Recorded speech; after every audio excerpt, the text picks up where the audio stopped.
I am delighted to be joined by a guest. It's my old friend Chris McCausland. Chris, thanks for being here. Well, thanks for having us in, Tom, to sell me wares. You're doing me the favour. Please do not spoil the illusion for the listeners. You've just popped in and you happen to have something to sell as well. I just happen to be sauntering past the building. We said, Chris, do you fancy coming to the top of the tower to have a little chat? And that's all it was. That's all it was. Now, Chris, I know a lot of our listeners will know you from, well, so many things. You've been a stand-up comic, well, longer than I have, right? When did you start? 2003, so maybe a little bit longer, but around about the same time, I think. 21 years, yeah. So, it's a long old time, isn't it? Oh, it is, and I think it's amazing how much it's all changed as well. Like, for the better, I think. You know, as in like a lot of the gigs I used to do used to be so like rough. Yeah, well, there was a lot less people doing it back then as well. You know, so it feels good that I think the reason you find it's not that it is better now and it's not worse now is because you've already made it, Tom. You're not trying to scrape yourself out of the open mic circuit when there's 45,000 comedians vying for one opportunity. Well, I suppose there is that. But we're all fighting our way through, trying to be as good as we can. And of course, we had a lovely time. Just was it the year before last where we went to Italy? We did Rome, didn't we, for my travel show? Yeah. And what a lot of fun that was. I mean, your commitment to your sartorial elegance in 35-degree heat was astonishing. It was admirable. It was I mean, what do you have on, brogues? Do you have socks up to your knees? Yes. You had a blazer. You had a tie. Yes, it's true. And a Panama hat, actually, as well. Do you remember the ice creams, though? Oh, delicious. So we did this scene where the director wanted us having a little chat, a summary chat, eating these ice creams. We couldn't get them to the spot where we were filming without them melting, and it took 4 loads of ice creams to get this shot of us just having a chat. And in the end, we just ended up covered. You had it up your arms. Well, the thing is as well, with telly, which people might not realise if they're watching something at home. It's all a lie. It's all a lie. And everything that seems so casual and like, they're just having a chat, aren't they, in the middle of this blazing sunshine in an Italian square. You know, they've set it up for like hours trying to get you like, oh, no, sorry, can we just go again? The light's not quite right. Can you just sit slightly different? Can you just...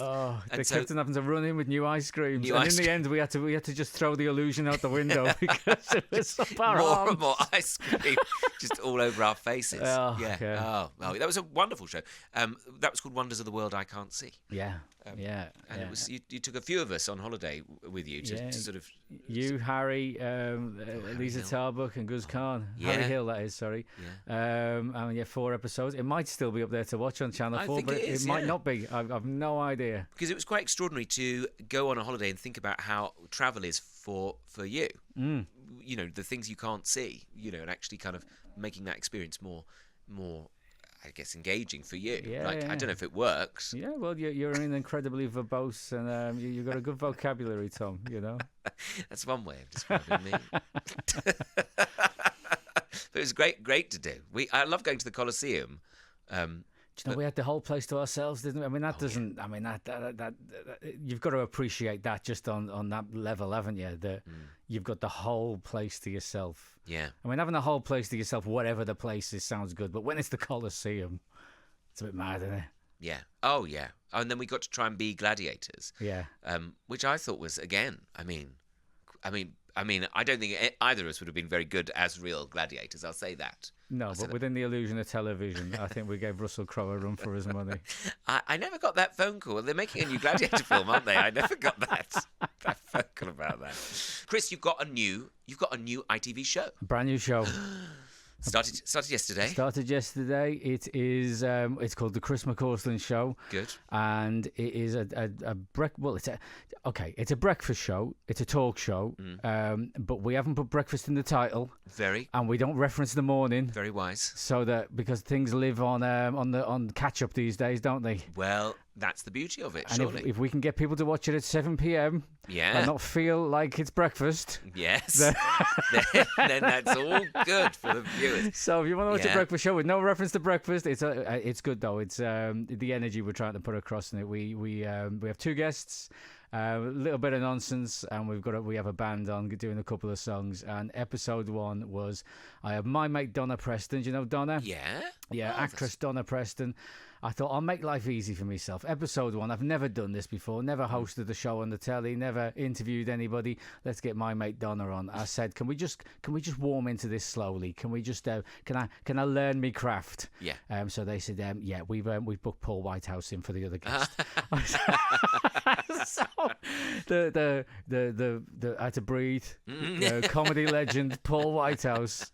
So I had to learn how to interview on telly in front of Paul Whitehouse, and I have probably, I said this to him. I've probably spent more of my youth quoting his catchphrases than I did brushing my teeth back then, but he was fantastic. He's a great guy. He's a sort of the earth geezer. Yeah, he is exactly as he seems as well, isn't he? Yeah, I've only met him very briefly, but he was brilliant. And you know, with him, so he was on Plug-In, his a show he's got on Gold about sketch comedy and Only Fools and Horses the musical, and I was kind of expecting that I might get Paul Whitehouse, the kind of elder statesman, the gone fishing Paul Whitehouse, the relaxed elder gentleman, And as soon as we started, he just went flying in with his voices and in my head it was like, oh, we're getting this Paul Whitehouse. He's quite youthful still, isn't he? He's still brilliant. Not an old man anyway, but he's got that young energy still, like he seemed to have on the Fast Show. Yeah, absolutely, yeah, because as you know, Gone Fishing's such a chilled out, lovely show, isn't it?